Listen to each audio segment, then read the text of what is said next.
Shakespeare ने कहा था कि नाम में क्या है, लेकिन आज के दौर में आपका नाम ही नहीं, सरनेम भी आपकी पहचान का बेहद अहम हिस्सा है। और यही वजह है कि नाम और सरनेम को लेकर होने वाले विवाद कई बार कोर्ट तक पहुंच जाते हैं। ऐसा ही एक मामला हाल ही में सामने आया, जिसमें एक नाबालिग बच्ची के पिता ने दिल्ली हाईकोर्ट में याचिका लगाई। पिता ने अपनी बेटी के नाम में मां के सरनेम की जगह अपना सरनेम चाहा था।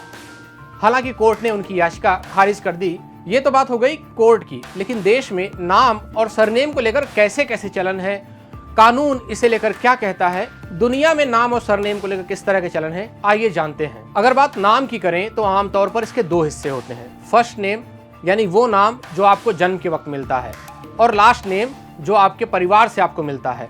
लड़का हो या लड़की, दोनों को इसी तरह से नाम मिलते हैं और ऐसे ही तय होता है सबका नाम। पहले ये जरूर होता था कि शादी के बाद लड़की के लास्ट नेम को पिता के परिवार की जगह पति के परिवार का नाम आ जाता था, लेकिन बदलते समय के साथ कई महिलाओं ने सरनेम बदलना बंद कर दिया और अपने पूरे करियर के दौरान अपने जन्म के सरनेम का ही साथ रखा, यानी कि वही सरनेम जो उनको बर्थ में मिला उसी को वो हमेशा इस्तेमाल करती रहीं। मौजूदा दौर में भी इसके कई उदाहरण हैं, जैसे अनुष्का शर्मा, दीपिका पादुकोण, दीपिका पल्लिकल। ये सभी जो है शादी के बाद इन्होंने अपने सरनेम नहीं बदले। कई महिलाओं ने एक हाइब्रिड सिस्टम को अपना लिया, जिसमें वो पिता और पति दोनों के परिवार का सरनेम इस्तेमाल करती हैं, जैसे प्रियंका गांधी वाड्रा, हिलेरी रोडहम क्लिंटन, सोनम कपूर आहूजा।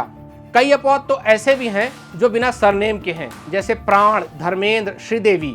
दक्षिण के राज्यों में एक और चलन है जिसमें महिलाएं फर्स्ट नेम की जगह पिता के नाम का पहला अक्षर इस्तेमाल करती हैं और लास्ट नेम की जगह अपना मूल नाम इस्तेमाल करती हैं। जैसे जे जयललिता के नाम में जे उनके पिता के नाम का पहला अक्षर है, जिनका कि नाम जयराम था। इस तरह के नाम रखने वाली महिलाओं को कई बार अपने फर्स्ट नेम को पति के नाम के पहले अक्षर से बदलना पड़ता है। कई बार कुछ महिलाएं ऐसा भी करती हैं कि वो अपने मूल नाम को ही बदल लेती हैं और लास्ट नेम की जगह पति का पूरा नाम लिख देती हैं। एक चलन और है, इसमें महिलाएं शादी के बाद अपना लास्ट नेम हटाकर पति का नाम और सरनेम दोनों लगाने लग जाती हैं। जैसे स्मृति मल्होत्रा शादी के बाद स्मृति जुबेन ईरानी बन गईं। अब ऐसा भी नहीं है कि देश में सिर्फ महिलाओं के सरनेम पर ही अलग अलग तरह की चीजें होती हैं या ये लगातार बदलते हैं। पुरुषों के नाम और सरनेम को लेकर भी कई तरह के चलन हैं। नीतीश कुमार, रविशंकर प्रसाद इसी का हिस्सा हैं।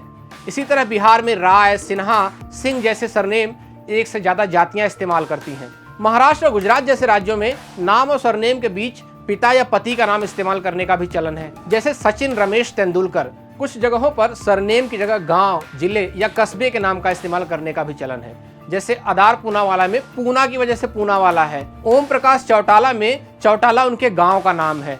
पेरिस हिल्टन में पेरिस शहर का नाम है। अब आप कहेंगे कि ये तो जिसका नाम है वो तय कर रहा है, इसमें गलत क्या है? गलत कुछ नहीं है, बस नाम रखने और इसके तरीकों को कंप्यूटर नहीं समझता है। लोगों की पहचान करने और वेरिफिकेशन में कंप्यूटर का इस्तेमाल लगातार बढ़ रहा है और ऐसे में यह एक समस्या के रूप में सामने आता है। बात संविधान की करें तो इसमें नाम और सरनेम को लेकर किसी भी तरह का कोई जिक्र नहीं है। ये और बात है कि कोर्ट ने समय समय पर नाम और सरनेम से जुड़े कई फैसले जरूर सुनाए हैं। जैसे 2012 में बॉम्बे हाईकोर्ट ने एक फैसले में कहा कि एक महिला के लिए अपना पहला नाम बरकरार रखना पूरी तरह से कानूनी है। महिला चाहे तो पति का सरनेम इस्तेमाल करे और चाहे तो ना भी करे। चलते चलते बात दुनिया की भी कर लेते हैं। जापान की सुप्रीम कोर्ट ने इसी साल जून में कहा था कि मैरिड कपल का सरनेम एक जैसा ही होना चाहिए। कोर्ट ने 3 शादीशुदा जोड़ों की याचिका पर यह सुनवाई की थी। ये लोग शादी के बाद अपना मूल नाम रखना चाहते थे, यानी मूल सरनेम को बरकरार रखना चाहते थे, लेकिन जापान का कानून उन्हें ये इजाजत नहीं देता है। कुछ इसी तरह के कानून दक्षिण कोरिया में भी हैं। नीदरलैंड में तो पहला बच्चा होने पर पति और पत्नी में से किसी का भी सरनेम दिया जा सकता है, लेकिन इसके बाद जो बच्चे होते हैं उनका सरनेम वही होता है जो पहले बच्चे का सरनेम होता है। मैरिड कपल अगर तय नहीं करते हैं कि बच्चे का सरनेम क्या होगा, तो पहले बच्चे को ऑटोमेटिकली पिता का सरनेम मिलता है। वहीं अगर अनमैरिड कपल सरनेम तय नहीं करते हैं तो बच्चे को माँ का सरनेम मिलता है। इसी तरह की और खबरें और वीडियोस के लिए देखते रहिए दैनिक भास्कर ऐप। शेयर और डाउनलोड करें दैनिक भास्कर ऐप।